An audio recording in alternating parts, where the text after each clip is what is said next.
दोस्तों, हाल ही में ही पाकिस्तानी वायुसेना की तरफ से एक वीडियो को रिलीज किया गया है जिसमें पाकिस्तानी वायुसेना के air chief marshal Zaheer Ahmed की तरफ से बताया गया है कि हम पाकिस्तानी वायुसेना को किस तरीके से मॉडर्नाइज कर रहे हैं और अपनी सेना के लिए कैसे नए नए हथियारों को खरीद रहे हैं और किस तरीके से पाकिस्तानी वायुसेना को मजबूत बनाने की कोशिश की जा रही है। और इस वीडियो में पाकिस्तानी वायुसेना के फ्यूचर फाइटर जेट को लेकर भी हिंट दिया गया है।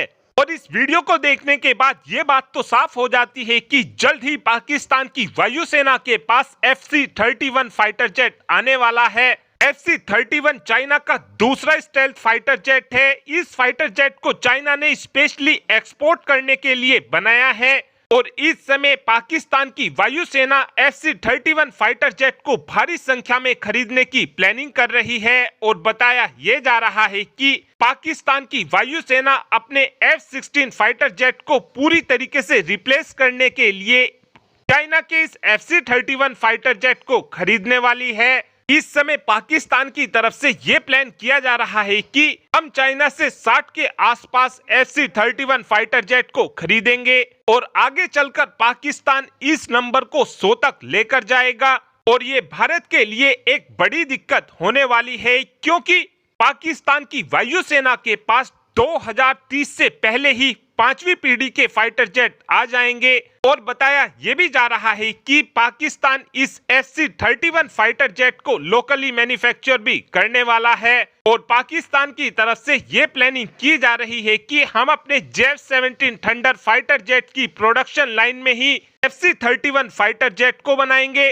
और अगर ये 5वीं पीढ़ी का फाइटर जेट पाकिस्तान की वायुसेना को 2030 से पहले ही मिल जाता है तो ये भारत के सामने एक बड़ी दिक्कत हो जाएगी क्योंकि 2034 या फिर 2035 से पहले हमारा एमका फाइटर जेट हमारी वायुसेना को नहीं मिलेगा। और उस समय हमारी वायुसेना के लिए एक ये बड़ा डिसएडवांटेज होगा। और अगर उस समय हमारा पाकिस्तान के साथ युद्ध हो जाता है तो पाकिस्तान अपने FC-31 फाइटर जेट की मदद से हमारे फाइटर जेट को काफी आसानी से बीट कर सकेगा क्योंकि हम केवल 36 रफाल फाइटर जेट की मदद से पाकिस्तान के 100 से ज्यादा स्टेल्थ फाइटर जेट का मुकाबला नहीं कर पाएंगे। लेकिन आप कहेंगे कि हमारे पास सुखोई 30 MKI फाइटर जेट भी तो मौजूद है। तो आपको बता दें कि Sukhoi 30 MKI fighter jet stealth fighter jet के सामने बिल्कुल भी नहीं टिक पाएगा क्योंकि सुखोई 30 एक बड़ा फाइटर जेट है और इस फाइटर जेट का रडार क्रॉस सेक्शन भी 4 के आसपास है,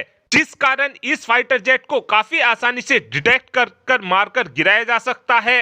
लेकिन अब भारत को जाग जाना चाहिए क्योंकि पाकिस्तान का डिफेंस बजट केवल $6.27 बिलियन है, वहीं पर भारत का डिफेंस बजट $75 बिलियन है। और इतने कम बजट होने के बावजूद भी पाकिस्तान हमारे से पहले 5वीं पीढ़ी के फाइटर जेट को लेने की कोशिश कर रहा है। वहीं पर 10 सालों से भी ज्यादा समय हो गया है, हम अपनी MRF डील को भी फाइनल नहीं कर पा रहे हैं और एमका को बनने में अभी 10 सालों का समय लगेगा। और अगर हमने जल्द ही 5वीं पीढ़ी के फाइटर जेट को नहीं खरीदा तो ये भारत के लिए घातक साबित होगा। और अब आप ही कमेंट कर बता सकते हैं कि क्या हमको MRF डील में 5वीं पीढ़ी के फाइटर जेट लेने चाहिए, हाँ या फिर ना। इस बात का आंसर आप कमेंट बॉक्स में दे सकते हैं। Thanks for watching this video. Have a good day.